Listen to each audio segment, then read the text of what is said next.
एकंदर अर्थसंकल्पाने महाराष्ट्रातल्या आणि भारतातल्या जनतेची प्रचंड निराशा झालेली आहे. या अर्थसंकल्पात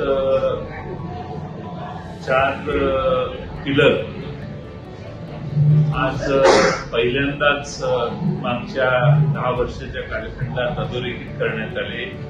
गरीब, महिला, युवक आणि अन्नदाता हे 4 पिलर विसरून गेले काही वर्ष काम चालू होतं. पहिल्यांदाच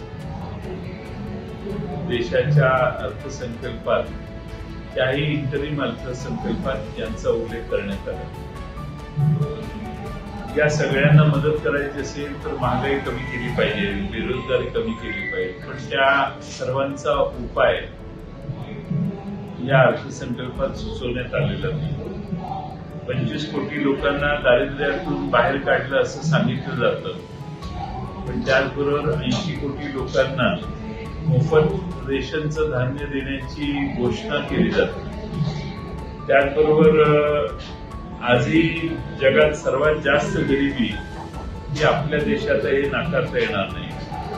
आणि त्यामुळं आपल्या गरिबीच्या याच्यात हंगर्स इंडेक्स, जे आपल्याला सहज कंपॅरिझन दारिद्र्याची करता येते, त्या हंगर इंडेक्समध्ये आपला देश आता 125 देशांमध्ये 111व्या स्थानावर गेलाय. म्हणजे मागच्या वर्षीपेक्षा तुलनेने 4 घरं खाली गेलोय आपण. त्यामुळे ही अधोगती झालेली आहे असा त्याचा अर्थ होतो.